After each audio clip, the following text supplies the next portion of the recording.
Amados irmãos e irmãs, bom dia. Seguindo aí a nossa caminhada com a igreja, chegamos hoje à quinta-feira, dessa primeira semana do tempo do Advento, abrindo um novo ano com esse novo tempo litúrgico, nos preparando para o nascimento do Senhor. E nessa primeira parte, a partir do nascimento do Senhor, Deus que se fez homem em Jesus, a liturgia continua a reflexão feita no mês passado, último mês do ano, nos colocando cara a cara com a realidade do julgamento do juízo final, do nosso encontro final com o Senhor. A perspectiva do encontro final com o Senhor deve ajustar a nossa vida enquanto caminhamos aqui, dentro daquilo que é a sua vontade sobre nós. Hoje a igreja celebra também a memória de Santo Ambrósio, que foi bispo e considerado doutor da igreja. Aurélio Ambrósio nasceu na cidade de Treves, que fica na atual Alemanha, perto do ano 339. Sua família era católica, embora a liberdade da igreja era ainda muito recente no Império Romano. Seu pai era um nobre e exercia a função de governador de uma província que ficava no norte da Itália. Quando seu pai faleceu, a família de Ambrósio mudou-se para Roma. Lá, Ambrósio formou-se em direito e retórica. Lá também deu início à sua carreira jurídica. Estando Ambrósio na cidade de Milão, norte da Itália, aconteceu que o bispo dessa grande diocese faleceu. Ambrósio era então catecúmeno, ou seja, estava se preparando para ser batizado. Por causa disso, e por ser um bom advogado e funcionário do império, fez um papel de mediador, procurando evitar conflitos na eleição do novo bispo. Por isso fez um discurso forte, firme e ao mesmo tempo bastante sensato. Sua serenidade e equilíbrio foram tais que, ao terminar de falar, o povo emocionado o aclamou como novo bispo da Diocese de Milão. Bastante surpreso com a reação dos cristãos de Milão, Ambrósio recusou, afirmando que essa não tinha sido a sua intenção. Reconheceu-se pecador, muito indigno de assumir tal missão, e alegou o fato de ainda não ser nem batizado. Porém, não teve como escapar. Tão logo foi batizado, recebeu a ordenação sacerdotal, e logo depois foi sagrado bispo. Por aí vemos quão séria e profunda era a formação dos candidatos ao batismo. A partir de sua sagração episcopal, Santo Ambrósio dedicou-se com grande afinco a estudar as Sagradas Escrituras, base de toda a sua fé. Por isso escreveu bastante. Suas obras sobre liturgia, seus comentários escritos sobre as Sagradas Escrituras e seus tratados sobre a moral e a espiritualidade fizeram dele um grande especialista na doutrina cristã. Santo Ambrósio também se destacou como administrador da comunidade cristã, que foi confiada a seus cuidados. Santo Ambrósio recebeu o título de doutor da igreja por causa de sua obra e seu legado para as gerações futuras. Valorizou grandemente a virgindade de Nossa Senhora e a coragem extraordinária dos mártires que deram suas vidas por Cristo. Ele passou a ser chamado de o criador da liturgia ambrosiana, que transformou vidas. Santo Ambrósio atuou também como conselheiro espiritual e orientador de 3 imperadores romanos. São eles Graciano, Valentiniano II e Teodósio I. Santo Ambrósio passou a ser também um símbolo da igreja renascente, depois dos terríveis anos de perseguições e vida na clandestinidade. Foi graças à atuação de Santo Ambrósio que a igreja começou a tratar com o Estado romano e o poder público sem o servilismo de antes.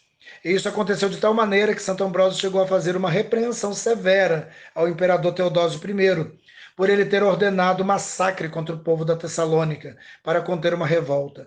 Na ocasião, o santo obrigou o imperador a fazer um ato de penitência pública, e foi obedecido. Santo Ambrósio é o grande responsável, humanamente falando, pela conversão de Santo Agostinho. Este santo, com efeito, se converteu ouvindo os sermões e o canto litúrgico criado por Santo Ambrósio. Os livros que Santo Ambrósio deixou, que estão preservados, são, na sua maioria, transcrições literais de seus sermões. Santo Agostinho conta que a fama dos sermões de Santo Ambrósio era enorme. Dizia que seu tom de voz era marcante e sua eloquência tocava os corações. Por isso, Santo Ambrósio foi apelidado de o apóstolo da amizade. A volta de Santo Ambrósio à pátria celestial aconteceu em Milão. Foi no dia 4 de abril de 397. Caiu numa sexta-feira santa. Contudo, ele passou a ser venerado em 7 de dezembro, dia em que ele foi aclamado bispo pelos cristãos de Milão, no ano 374. Santo Ambrósio, rogai por nós. Oremos. Ó Deus, que fizeste o bispo Santo Ambrósio doutor da fé católica e exemplo de intrépido pastor, Despertai na vossa igreja homens segundo o vosso coração, que a governem com força e sabedoria, por nosso Senhor Jesus Cristo, vosso Filho, na unidade do Espírito Santo. Amém.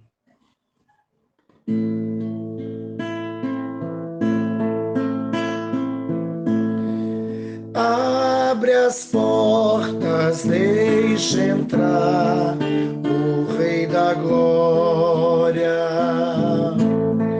É o tempo, ele vem orientar a nossa história. Abre as portas, deixa entrar o Rei da Glória. É o tempo, ele vem orientar a nossa história.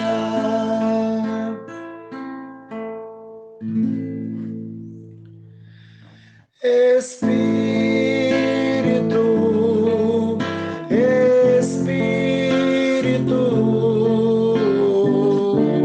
Espírito Santo de Deus, Espírito,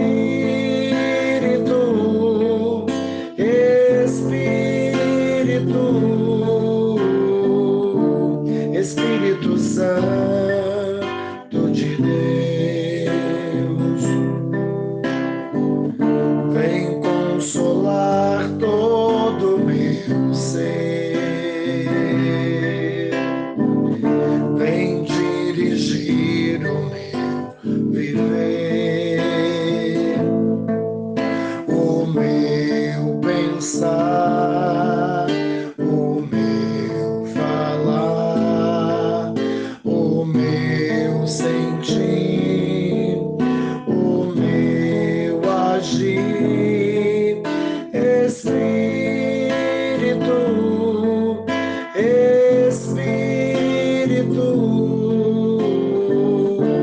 Espírito Santo de Deus, Espírito,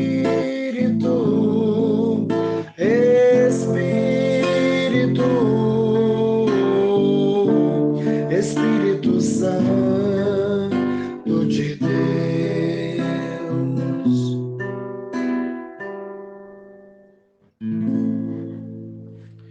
Queridos irmãos e irmãs, com alegria seguimos aí a nossa caminhada com a igreja hoje, quinta-feira dessa primeira semana do tempo do Advento, esse tempo que abre um novo ano na igreja, um novo ano litúrgico.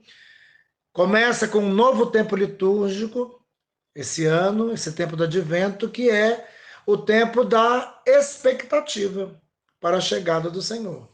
Nesse primeiro momento, até o dia 16, a expectativa nos lança para o encontro final, quando o Senhor virá para julgar vivos e mortos. A partir do dia 17, a liturgia se volta para a expectativa do nascimento mesmo, do Natal do Senhor. Esse fato histórico que acontece lá em Belém de Judá. Então são dois momentos que se completam, né? Acreditar que esse que nasce em Belém de Judá é Deus que visitou a nossa história para nos salvar, para nos apontar o caminho que nos leva de volta ao céu, deve gerar em nós também expectativa para esse encontro com o Senhor no final, aonde o céu nos será entregue e todo mal, todo pecado deixarão de existir. Então o tempo do Advento é um tempo muito importante. Nessa primeira etapa, a gente está continuando na linha reflexiva do final do ano, que nos colocou cara a cara em contato com as últimas realidades, morte, julgamento, as possibilidades de céu, inferno e purgatório, que vivemos ao longo de todo o mês de novembro. Baseados ali no capítulo 25 de São Mateus, que junto com o capítulo 24 tem ali o seu discurso escatológico, nós somos conduzidos dia a dia, semana a semana, durante o mês de novembro, sobretudo, a perceber a vida como dom que Deus nos dá e que daqui a pouco chama de volta. E que é preciso, então, que nós estejamos atentos e preparados para esse encontro final com o Senhor, aonde a vida plena que Deus tem para nos oferecer será entregue a nós, desde que nós tenhamos vivido a nossa vida em sintonia com a sua vontade. Começando essa primeira semana do Advento, abrindo esse novo ano, a liturgia vai seguindo essa mesma linha. Baseados esse ano no Evangelho de Marcos, vamos fazer um caminho com Jesus durante todo um ano. E a gente começou domingo com a palavra de Deus de profeta Isaías 63, um pedaço, 64, né? 63, 16b a 17, também 19, 64, 2b até o versículo 7, com o profeta Isaías ali depois do exílio na Babilônia, fazendo aquela bela oração de reconhecimento de Deus como um pai que ama, de um Deus que é pai que ama e que quer salvar, um Deus que é redentor. Reconhecendo a grandeza do nome de Deus, reconhecendo que o povo viveu no pecado, se tornou uma imundície, porque andou fora daquilo que Deus esperava, mostrando o seu desejo de ver o céu se rasgar e Deus novamente voltar a caminhar com o povo, mostrando o reconhecimento desse povo e o desejo de permitir que Deus seja como o oleiro que modela o barro, que Deus modele a nossa vida, que é o que esse tempo do Advento vai pedir de nós. Se queremos nos encontrar com o Senhor e recebermos dele o convite para participarmos da sua alegria, para entrarmos no reino preparado desde a criação do mundo, se queremos nos encontrar com o Senhor, né, e receber tudo que ele tem para nos oferecer, é preciso que nós deixemos a nossa vida ser modelada por ele, para que a gente faça somente aquilo que ele quer que a gente faça. Marcos 13, 33 a 37, contou para nós que o Senhor organizou a sua casa, colocou empregados em vários postos, um porteiro para ficar vigiando o trabalho de cada um, e viajou para o estrangeiro, acreditando que a sua casa seria cuidada, que cada um tivesse entendido o seu papel e ocupasse o seu lugar e cumprisse o seu papel. Disse que vai voltar, mas não disse quando. Nós não sabemos o dia nem a hora, por isso atenção e vigilância é o que espera, para que quando ele voltar, seja tarde, à noite, à madrugada ou de manhã, ele nos encontre ali, no lugar que ele nos colocou e cumprindo a função que daquele lugar a gente tem que cumprir. Para isso, ele dotou cada um de nós e toda a sua casa dos dons que nós precisamos, para não ter desculpas no final. São Paulo, primeira carta aos Coríntios 1, 3 a 9. É nessa toada que a gente chega hoje, à quinta-feira. E a palavra não é diferente, ela vai reforçando essa mensagem de quinta-feira e nos levando a estar atentos e vigilantes para receber o Senhor que vem. E como que nós estamos atentos e vigilantes e ficamos atentos e vigilantes? No lugar que Deus nos colocou, cumprindo a missão que ele nos deu. Quando a gente entende que esse Deus é Pai, que ama e Redentor, que quer salvar, que tem o melhor para nós. Então essa semana a palavra está mostrando como que Deus é bom o tempo todo. E como que dele só sai aquilo que é o melhor para nos oferecer. Hoje o profeta Isaías 26, 1 a 6, vai falar dessa cidade fortificada que Deus construiu. Essa cidade fortificada que, se nós habitarmos nela, viveremos em segurança. O Senhor cercou essa cidade de muros e antimuros para que nada que produza mal possa entrar nela. As portas dessa cidade vão se abrir, mas para entrar nessa cidade, o povo tem que ser um povo justo, um povo cumpridor da palavra, que seja firme em seu propósito de ser justo e cumpridor da palavra.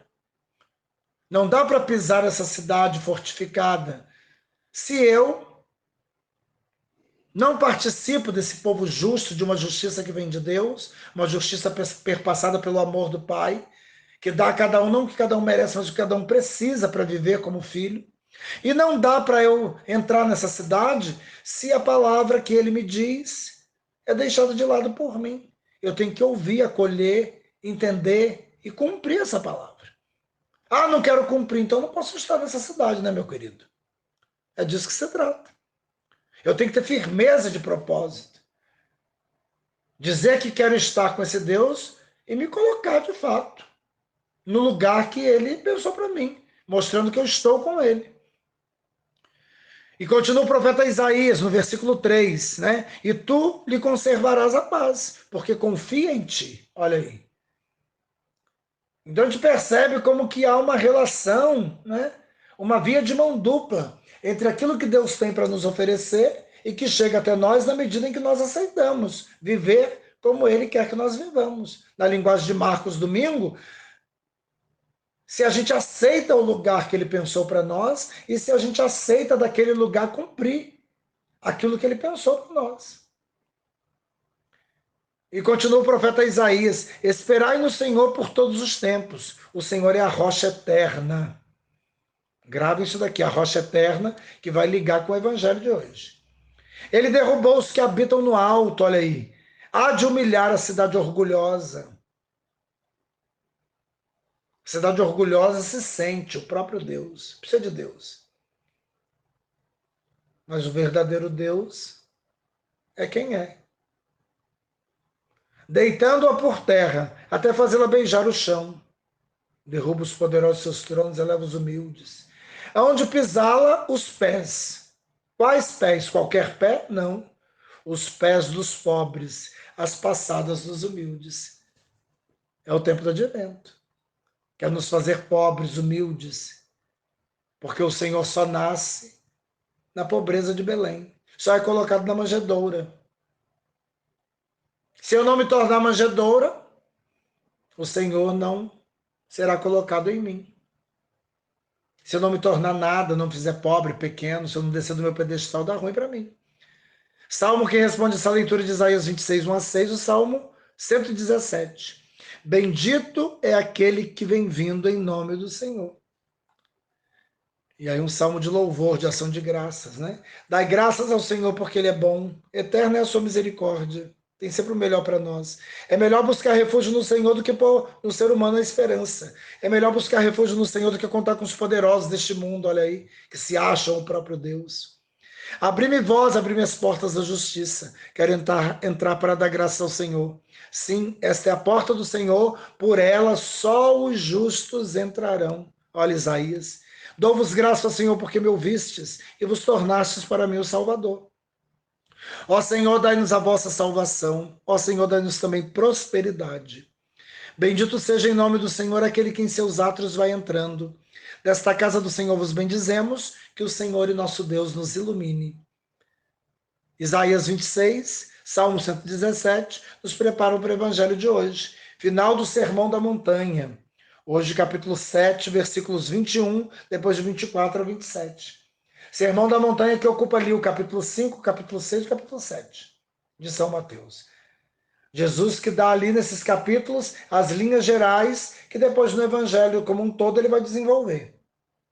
E ali no capítulo 7, depois de ter falado bastante, Jesus alerta a comunidade que não basta só ouvir, que não basta só acolher no intelecto, saber, né? Até reproduzir palavra por palavra o que ele disse, não basta. Essa palavra tem que cair, entrar pelos ouvidos e cair no coração, para no coração transformar a vida, movimentar a vida, praticar aquilo que a palavra pede. É isso que salva. Porque não basta dizer Senhor, Senhor para entrar no céu. Entrar no céu é para aquele que fizer a vontade do Pai que está nos céus. É aquele povo justo, aquele povo fiel, aquele povo que se tornou pobre, humilde, que vai pisar com os pés a cidade fortificada que Deus preparou para os pequenos, para os pobres, para os humildes, para os simples. Tem que viver isso. Ah, não quero viver, então estou fora, baby. Ah, não quero fazer assim, então o advento para você não vai valer nada. Se você vai viver do jeito do mundo, que alimenta a arrogância, a prepotência, a soberba, o nariz empinado, a autossuficiência, o ser grande, não dá. Porque esse Deus que nasce em Jesus é simples, a ponto de nascer pobre no meio dos pobres, de ser depositado numa manjedoura e ser enrolado em faixas porque roupa não tinha. Você está entendendo o negócio? Como que você pode acreditar num Deus que é assim, se a sua vida é toda no contrário? Cuidado. E aí Jesus conta a parábola que encerra o Sermão da Montanha, falando do que é um homem prudente e do que é um homem imprudente. Se ouvimos a palavra, colhemos, meditamos, compreendemos e colocamos em prática, somos prudentes. Vamos trabalhando dia a dia na construção da casa da nossa vida. A casa que Deus nos colocou à frente para governar. E quando ele chegar, ele quer encontrar a gente no nosso lugar. Marcos 13, domingo, tá entendendo? A ligação dos textos. Você vai construindo essa casa dia a dia, sobre a rocha da palavra. E uma casa que se constrói sobre a rocha, com essa base sólida, não teme nada. Chuvas, tempestades, enchentes dão contra ela e ela fica de pé, porque ela tem base, ela sabe aonde ela está sustentada. Quem a sustenta? Deus. Deus quer mais. O mundo pode produzir tempestade violenta, ventania violenta, chuva violenta, mas a casa que está construída sobre a rocha da palavra de Deus não cai. Deus é mais. Agora, se você ouve a palavra e ela entra por um ouvido e sai pelo outro, você vai construir uma casa, porque a vida vai seguindo aí, você vai desenvolvendo sua vida. Mas essa casa é sobre a areia movediça do mundo. E a areia só segura a casa enquanto não tem tempestade, ventania nem enchente. Mas uma hora as tempestades, as ventanias, as enchentes chegam. E quando isso acontece, a casa cai, porque não tem base. Só tem parede em cima da areia. A tempestade movimenta a areia, tira a areia debaixo da casa e a casa cai. E Jesus fala que a ruína será completa. A casa caiu e sua ruína foi completa. Por isso, meu querido, nós que estamos aí começando o tempo do advento, nós que estamos aí começando essa caminhada de um novo ano, com todas as perspectivas possíveis colocadas diante de nós, como eu falo sempre, tenho falado, para o bem e para o mal, que nós escolhamos o bem. E o bem consiste naquilo que a palavra de Deus pede de nós. Acolhamos a palavra. O advento é o tempo da encarnação da palavra. No seio de Maria, como aconteceu, e na vida de cada um de nós. Quando a palavra está encarnada em nós, a gente trabalha construindo a casa da nossa vida sobre a rocha dessa palavra. E cada tijolinho colocado, cada parede levantada tem a firmeza, a garantia de não cair, porque a base é forte, mais forte que o mundo.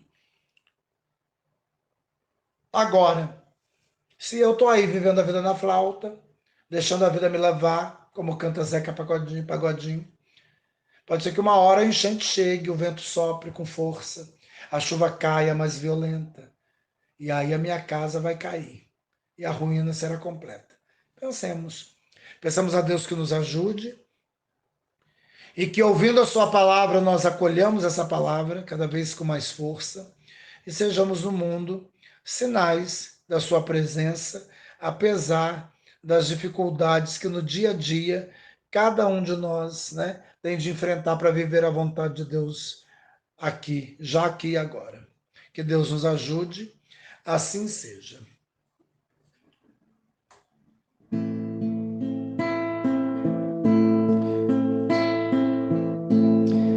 Abre as portas, deixa entrar o Rei da Glória. É o tempo, ele vem orientar a nossa história.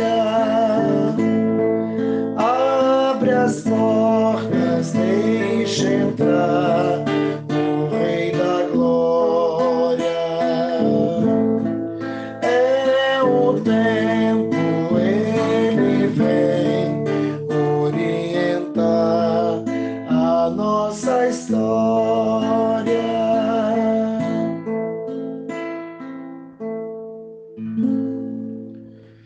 O Senhor esteja convosco, Ele está no meio de nós. Que o Deus onipotente e misericordioso vos ilumine com o advento do seu Filho, em cuja vida credes e cuja volta esperais, e derrame sobre vós as suas bênçãos. Amém. Que durante esta vida Ele vos torne firmes na fé, alegres na esperança e solícitos na caridade. Amém. Alegrando-vos agora pela vinda do Salvador feito homem, sejais recompensados com a vida eterna, quando vier de novo em sua glória. Amém. Abençoe-vos Deus Todo-Poderoso, Pai e Filho e Espírito Santo. Amém. Glorificar o Senhor com as vossas vidas, fiquem em paz, depois em paz saiam, para o cumprimento da missão que no dia de hoje Deus pensou para cada um. Assim seja. É isso aí, um excelente dia para todos, que Deus abençoe cada um e até amanhã, se Deus quiser.